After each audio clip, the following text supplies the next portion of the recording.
Hello dear friends, welcome back to my YouTube channel Learn with Meena Borde. Today we are going to learn about genetic code. आजच्या व्हिडिओमध्ये आपण genetic code विषयी पाहणार आहोत. या अगोदरचे जे प्रीवियस व्हिडिओ आहे त्यामध्ये आपण ट्रान्सक्रिप्शन शिकलो. त्यामध्ये DNA रिप्लिकेशन शिकलो. आता आजच्या व्हिडिओमध्ये आपण जेनेटिक कोड याविषयी पाहणार आहोत.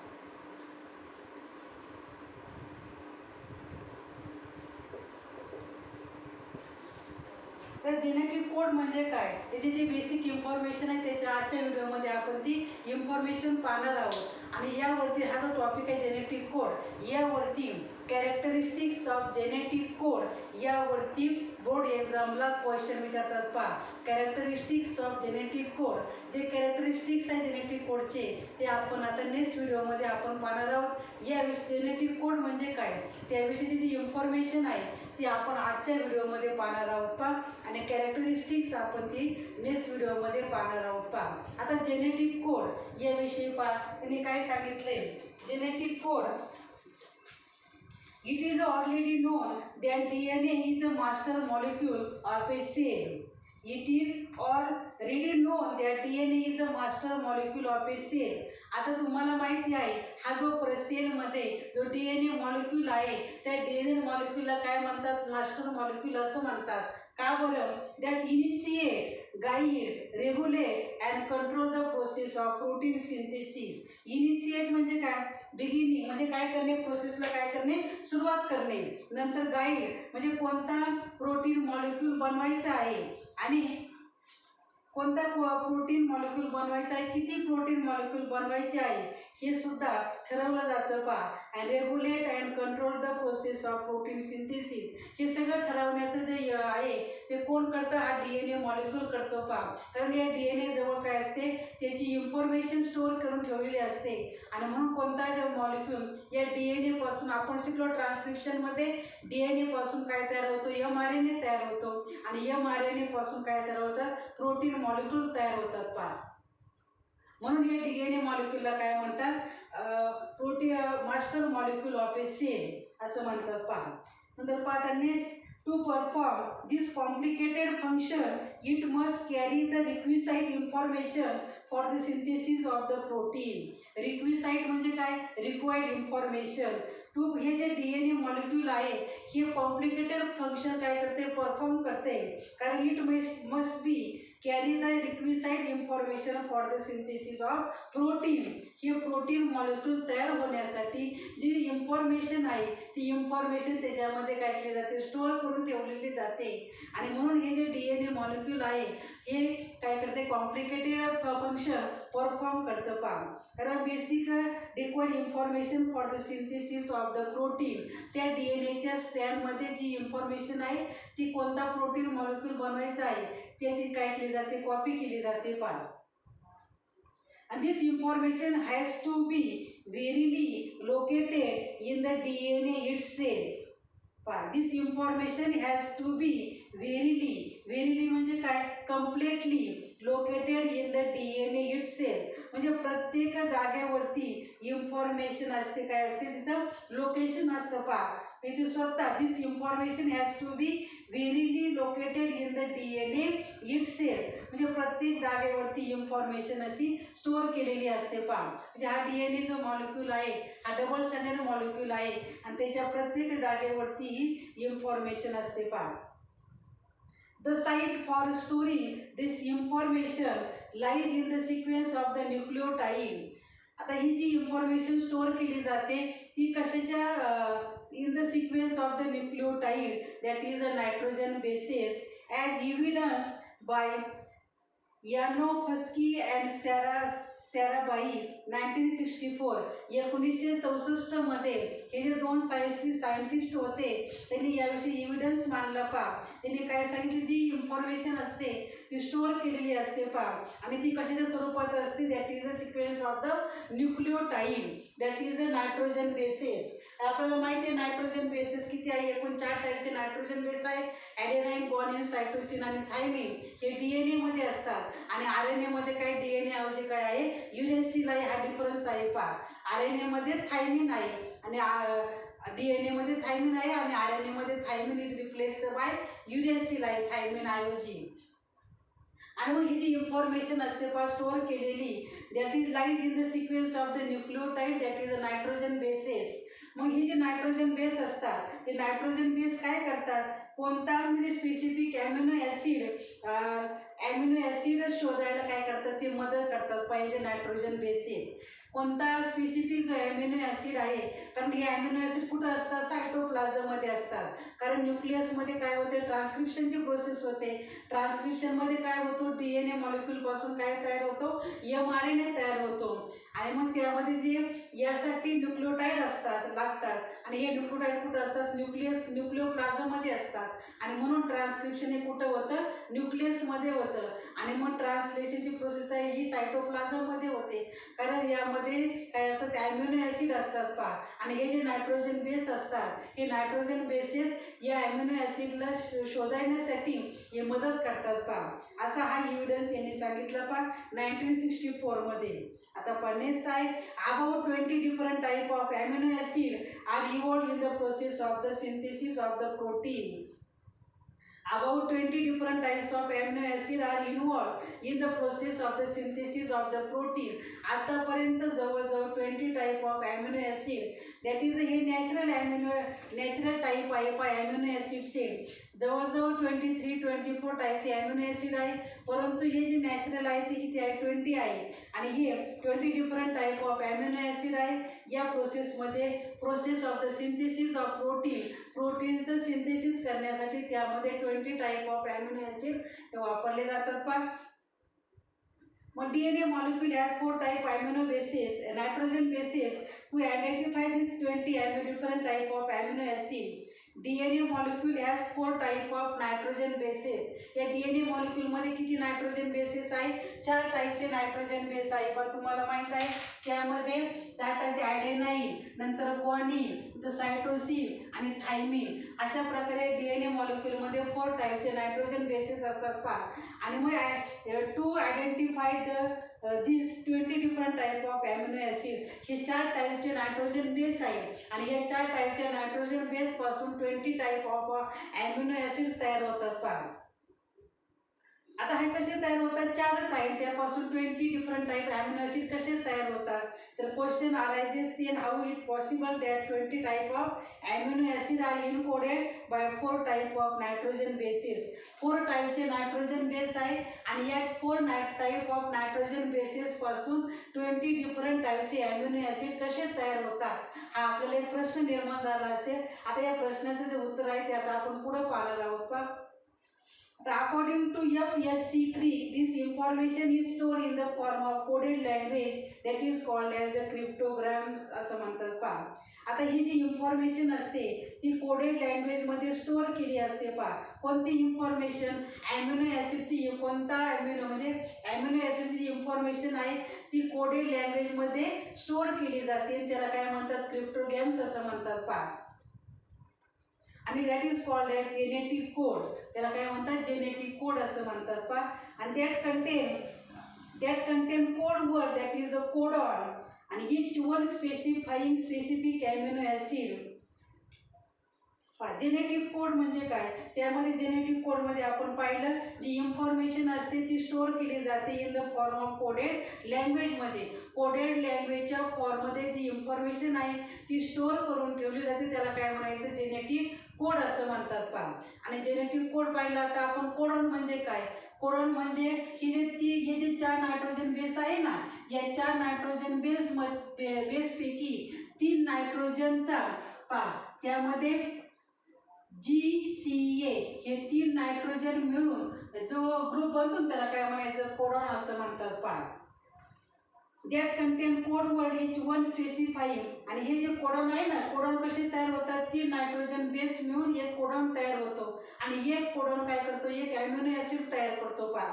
वन स्पेसिफिक ॲमिनो ॲसिड, एक कोडॉन एक ॲमिनो ॲसिड स्पेसिफाय करतो पण तयार करतो. मग याच्यामध्ये तुम्हाला माहिती आहे 99% DNA हे कसे असतात, आपण ह्युमनचं जर आपण एक्झाम्पल घेतलं त्यामध्ये 99% हे आपले DNA सेम असतात. परंतु फक्त 0.1% हे जो आहे हा कसे असतात, हा डिफरंट असतात पहा एवढा, कारण हे कशावरती आहे, हे जे नायट्रोजन बेसेस असतात या नायट्रोजन बेसेसची जी अरेंजमेंट असते ती कशी असते, वेगळी असते. तर त्यामुळं हा काय होतो आपल्याला डिफरन्स दिसून येतो पहा. आणि नायट्रोजन बेसेसची जी अरेंजमेंट आहे आणि अरेंजमेंटमध्ये थोडाफार चेंज झाला तर त्यामध्ये काय होतं, DNA जे सिक्वेन्स असतात त्याच्यामध्ये सुद्धा काय, हे DNA सिक्वेन्स आहे त्याच्यामध्ये काय होतात, चेंजेस होतात पहा. But genetic code therefore is a collection of a base sequences that correspond to each amino acid. एक genetic code therefore is a collection of a base sequences that correspond to each amino acid. म्हणजे nitrogen बेसची arrangement जर त्याच्यामध्ये जर change झाला तर याच्यामध्ये DNA सिक्वेन्सेसमध्ये सुद्धा काय होतो, चेंज होतो पहा. 90 आपलं ह्युमनचं आपण एक्झाम्पल घेतलंय, 99% यामध्ये DNA मॉलिक्यूल हा सारखाच असतो, परंतु 0.1% फक्त हा डिफरंट असतो. कारण का तर याच्यामध्ये DNA सिक्वेन्सेस त्याच्यामध्ये अरेंजमेंटमध्ये थोडाफार बदल झाला तर त्या DNA सिक्वेन्समध्ये सुद्धा काय होतो, बदल होतो पहा. आता इथं फॉर एक्झाम्पल आपण घेतलं GCA, येतं लक्षात, त्यामध्ये आता थोडाफार याच्यामध्ये चेंजेस झाला तरी अगोदर EC आहे नंतर E आहे, हा E अगोदर येईल नंतर C येईल, अशा प्रकारे नायट्रोजन बेसचे जे सिक्वेन्स असतात ना त्याच्यामध्ये चेंज झाला तर या DNA सिक्वेन्समध्ये सुद्धा काय होतं, चेंज होतो का. A single nitrogen base in a codon will encode for only 4 different type of amino acid. A single nitrogen base in a codon, singlet codon, will encode for only 4 different type of amino acid. एक सिंगलच nitrogen base आहे पहा. For example आपण काय घेतलं, त्यामध्ये single nitrogen base घेतला आपण, कोणता घेतला, U हा एक सिंगलच युरॅसिल, हा सिंगलच, त्यामध्ये युरॅसिल आणि थायमिन असला त्यामध्ये काय फरक पडत नाही. पाहिजे सिंगल नायट्रोजन बेस आपण घेतला त्याला सिंगलेट कोडॉन असं म्हणतात पहा. आणि हे यापासून 4 डिफरंट टाईपचे अॅमिनो ॲसिड तयार होतात पहा. हे single nitrogen base in a codon will encode for only 4 different type of amino acid.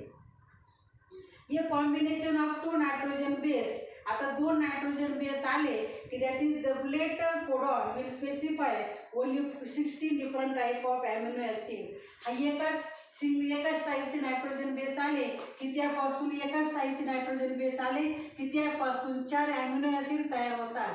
2 टाईपचे जर आले की त्यापासून 16 अॅमिनो ॲसिड तयार होतात. आणि मग त्याला म्हणायचं will specify only 4 different type of amino acid. आणि हे कॉम्बिनेशन ऑफ 3 नायट्रोजन बेस, आणि मग याच्यामध्ये 3 टाईपचे नायट्रोजन बेस आले की त्यापासून 64 अॅमिनो ॲसिड तयार होतात पहा. एकच सिंगल असेल, एकच नायट्रोजन बेस असेल तर त्याला त्यापासून 4, आणि यापासून 2 जर नायट्रोजन बेस असेल तर त्याला पासून 16, आणि 3 जर असेल वेगवेगळे त्यापासून 64 अॅमिनो ॲसिड तयार होतात पहा. याला काय म्हणायचं, सिंगलेट कोडॉन, याला म्हणायचं डबलेट कोडॉन, याला म्हणायचं triplet codon. Will specify 64 different type of amino acid. आणि hence Gamow suggested that in a codon एकापासून 4, 2पासून 16 आणि 3पासून 64 अॅमिनो ॲसिड तयार होतात. आपल्याला पण कितीच पाहिजे ना, आपल्याला 20च पाहिजे. मग आपण पहिल्यांदा जर आपलं हे पहिलं तयार केलं तर आपलं भागल काय, आपल्याला काय पुरणार नाही. आपण आता दुसऱ्या टाईपचं जर केलं आपल्या याच्यामध्ये 16 झाले, 16 पण आपल्याला पुरणार नाही. 20पेक्षा पण आपल्याला 20पेक्षा जर कमी असेल तर आपल्याला त्याची आवश्यकता असते, परंतु जास्त असेल तर आपल्याला चालेल, परंतु हे कमी असून आपल्याला चालणार नाही. आता हे 64 आहे, या 64 मधले आपल्याला 20च लागतात, परंतु जास्त आहे इथे तयार केलेले आहेत पहा. तर हेच या Gamow suggested that in a codon there must be combination of 3 consecutive nitrogen bases. Consecutive म्हणजे काय, continue, that will be sufficient to specify 20 different type of amino acid. तर अशा प्रकारे हे जे अॅमिनो ॲसिड आहे त्यापासून आपल्याला हे 3 नायट्रोजन बेस मिळून एक त्यामध्ये 64 कोडॉन तयार होतात पहा. आता पहा पुढे त्यांनी सांगितलंय पहा there would be 64 different code in a dictionary of genetic code. आता पहा पेज नंबर 81 आहे आपल्या बुकमध्ये, त्यामध्ये त्यांनी हा एक चार्ट दाखवलेला आहे पहा जेनेटिक कोडचा, त्याची डिक्शनरी त्यांनी म्हटलेलं आहे पहा. त्याचा फक्त काय त्यावरती काय तुम्ही ते वाचू नका, त्याची काही गरज नाही, फक्त लक्षात ठेवा त्यांनी कसं काय दाखवलेलं आहे पहा. त्यामध्ये फर्स्ट लेटर, सेकंड लेटर आणि थर्ड लेटर मिळून ते कोडॉन तयार केलेले आहेत पहा. हे कोडॉन असे वेगवेगळे आहे पहा. एक कोडॉनपासून एक ॲमिनो ॲसिड आपल्याला मिळतो. त्यामध्ये लक्षात ठेवा, फक्त त्याची काही गरज नाही, त्यावरती काही क्वेश्चन विचारणार नाही पहा. आता पहा पुढं डॉक्टर हर गोविंद खुराना यांनी काय सांगितलं पहा. He devised a technique for artificial synthesize mRNA with repeated sequence of no nucleotide. Doctor Govind Khurana जे होते त्यांनी त्यावर्षी एक डिझाईन करून सांगितलं की यामध्ये artificially synthesize mRNA with repeated sequence of non nucleotide. आता खुराना यांनी काय सांगितलं, आता आपण नॅचरल mRNA तयार केला, परंतु आपल्याला आर्टिफिशियल DNA पासून आपल्याला आर्टिफिशियल mRNA सुद्धा तयार करता येतो पहा. आणि जर जास्त आवश्यकता असेल, कारण जास्त प्रोटीन मॉलिक्यूल तयार करायचे असेल तर आपल्याला आर्टिफिशियल DNA पासून आर्टिफिशियल mRNA तयार करावा लागतो पहा. हे जे टेक्निक आहे हे डॉक्टर गोविंद खुराना यांनी त्याचं डिझाईन केलं पहा. आणि by using synthetic DNA doctor Khurana repeated chain of polyribonucleotide will known repeated sequence of 2 or 3 nucleotide पहा. त्यांनी एक्झाम्पल घेतलेलं आहे पहा. याच्यामध्ये CUC, नंतर UCU, नंतर CUC आणि UCU पहा. याच्यामध्ये त्यांनी काय घेतले, दोनच टाईपचे नायट्रोजन बेस घेतले, त्यामध्ये सायटोसिन आणि युरेसिन हे दोनच टाईपचे त्यांनी नायट्रोजन बेसचा वापर केलेला आहे पहा. आणि मग त्यामध्ये असे दोनच टाईपचे जर नायट्रोजन बेस असेल तर त्यापासून त्यांनी सांगितलं 2 टाईपचे ॲमिनो ॲसिड तयार होतात पहा. त्यांनी पुढे सांगितलंय पहा. तर this repeated in formation of polypeptide chain having 2 different amino acid place alternately leucine and serine. असे हे 2 टाईपचे जर नायट्रोजन बेसचा वापर करून असे कोडॉन तयार केले की त्यापासून 2 टाईपचे डिफरंट टाईपचे ॲमिनो ॲसिड तयार होतात पहा. त्यामध्ये लुसीन आणि सेरीन हे 2 different amino acid place alternately, म्हणजे हा एक लुसीन झाला, नंतर परत सेरीन, परत कोणता आहे लुसीन, परत काय आहे सेरीन, असे 2च नायट्रोजन बेस वापरून असे हे 2 टाईपचे नायट्रोजन बेस ॲमिनो ॲसिड मिळतात पहा. आता त्यांनी पुढे सांगितले similarly polynucleotide chain with 3 nitrogen base repeated give polypeptide chain with only 1 amino acid. आता कोणता आहे यामध्ये CUA, CUA, CUA, CUA, याच्यामध्ये किती आहे 3 नायट्रोजन बेस आहे पहा. 3 नायट्रोजन बेसमुळे कोडॉन तयार होतो. आणि मग असे हे डिफरंट टाईपचे असले 3 नायट्रोजन बेस त्याच्यापासून त्यांनी सांगितलं with only 1 amino acid that is a leucine. असे याच्यापासून एकच टाईपचं ॲमिनो ॲसिड तयार होतं पहा. आणि letter सेव्हरो Ochoa that established that the enzyme polynucleotide polyphosphorase was also helpful in polymerizing RNA with defined sequence in a template independent manner.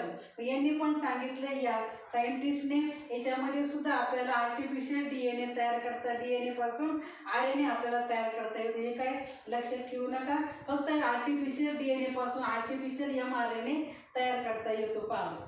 त्यामध्ये finally Nirenberg, नंतर Matthew and Ochoa although 64 codon in the dictionary of genetic code. मग त्यांनी काय केलं, या तिघांनी म्हणून हे जेनेटिक कोडची जी आहे डिक्शनरी तयार केली. आणि या जेनेटिक कोडची डिक्शनरी आहे त्याच्यामध्ये त्यांनी जवळजवळ 64 कोडॉन घेतलेले आहे पहा. 64 कोडॉनचा वापर केलेला आहे पहा. त्यामध्ये तिने दाखवलेलं आहे पहा. एक कोडॉन एकच ॲमिनो ॲसिड स्पेसिफाय करतो, म्हणजे एकच कोडॉनपासून एकच ॲमिनो ॲसिड आपल्याला मिळतं पहा. नंतर during replication and transcription a nucleic acid is copied to form another nucleic acid. आता आपण शिकलो रिप्लिकेशन पण शिकलोय, ट्रान्सक्रिप्शन पण शिकलोय. ट्रान्सक्रिप्शनमध्ये काय होतो, जो DNA असतो त्या DNA पासून mRNA तयार होतो पहा. मग त्यामध्ये न्यूक्लिक ॲसिडची काय होते, कॉपी होते पहा. जे DNAची कॉपी तयार केली जाते to form another nucleic acid and this two processes are based on complementary principle. या रिप्लिकेशनमध्ये आणि ट्रान्सक्रिप्शनमध्ये रिप्लिकेशनची प्रोसेस कशी आहे आपण शिकलो पहा. रिप्लिकेशनमध्ये असा फोर्क तयार होत होता आणि याच्यामध्ये काय होतं, ट्रान्सक्रिप्शनमध्ये आपण काय शिकलो, हा डबल स्टँडर्ड DNA आहे आणि या डबल स्टँडर्ड पासून काय होतो, mRNA तयार होतो पहा. या प्रोसेसमध्ये या डबल स्टँडर्ड DNA पासून हा सिंगल स्टँडर्ड mRNA तयार होतो पहा. That is called as transcription आणि याला काय म्हणायचं, रिप्लिकेशन. या दोन्ही पण प्रोसेस आपण शिकलेलो आहे. या दोन्ही पण प्रोसेसमध्ये काय असतात, कॉम्प्लिमेंटरी, त्यामध्ये बेस पेअरिंग असते पहा. That is a complementary principle. याच्या बेसवरती अशामध्ये या दोन प्रोसेस होतात पहा. आणि त्यामध्ये नायट्रोजन बेस असतात. नायट्रोजन बेसची purine is always pairs with pyrimidine. एक प्युरिन आणि त्याच्याबरोबर दुसरा पायरिमिड असतो पहा. याच्यामध्ये काय असते, बेस पेअरिंग असते. बाय हायड्रोजन बॉन्ड यांचा वापरून याच्यामध्ये बेस पेअरिंग असते आणि कॉम्प्लिमेंटरी प्रिन्सिपल या बेसवरती या दोन प्रोसेसेस असतात पहा. During translation genetic information is transfer from a polymer of nucleotide to a polymer of amino acid. Complementary principle does not exist. आता ट्रान्सलेशनमध्ये काय होते, जो आता ही जी सेल आहे तुम्हाला माहिती आहे, सेलमध्ये हा न्यूक्लियस आहे आणि न्यूक्लियसमध्ये हा जो डबल स्टँडर्ड DNA आहे याच्यापासून mRNA तयार होतो आणि mRNA हा नंतर कुठे येतो, या सायटोप्लाझममध्ये येतो. कारण सायटोप्लाझममध्ये काय असतात, ॲमिनो ॲसिड असतात आणि मग या mRNA पासून काय होतात, प्रोटीन मॉलिक्यूल तयार होतात आणि हे सायटोप्लाझममध्ये ॲमिनो ॲसिड असल्यामुळं हा mRNA या न्यूक्लिअर कोअरमधून काय येतो, बाहेर येतो आणि मग त्याला काय म्हणायचं, ट्रान्सलेशन असं म्हणतात पहा. मग यामध्ये मात्र complementary principle does not exist. यामध्ये कॉम्प्लिमेंटरी प्रिन्सिपल या तत्वाचा वापर केला जात नाही, कारण इथं जे न्यूक्लियोटाइड याचा काही संबंध येत नाही आणि म्हणून complementary principle does not exist. शेवटचा पॅराग्राफ त्यांनी काय सांगितलंय पहा, it is evident that change in nucleic acid result in the change in amino acid of protein. त्यांनी सांगितले न्यूक्लिक ॲसिडमध्ये जेनेटिक मटेरियलमध्ये चेंज झाला की त्याचा परिणाम सुद्धा काय होतो, या प्रोटीन मॉलिक्यूलमुळे होतो पहा. कारण DNA चेंज झाला की बॉडीमध्ये काय होतात, चेंजेस होतात आणि बॉडीमध्ये चेंजेस झाले की त्यामध्ये प्रोटीन मॉलिक्यूलमध्ये सुद्धा काय होतात, नवनवीन प्रोटीन मॉलिक्यूल बनतात पहा. जे पाहिजे ते बनत नाही, नवीन प्रोटीन मॉलिक्यूल बदलतात. कारण result in the change in nucleic acid change genetic material. Genetic मटेरियलमध्ये चेंज झाला की त्याचा परिणाम result in the change in amino acid of protein, त्याचा परिणाम प्रोटीनवरती होतो पहा. And this clearly explain that genetic code direct the sequence of amino acid during the synthesis of the protein. मग त्यांनी एक्सप्लेन केलं पहा, genetic code direct the sequence of the amino acid during synthesis of the protein. मग त्यामध्ये protein molecule काय होतात, त्यामध्ये genetic मटेरियलमध्ये चेंज झाला की त्याचा परिणाम प्रोटीन मॉलिक्यूलमध्ये होतो.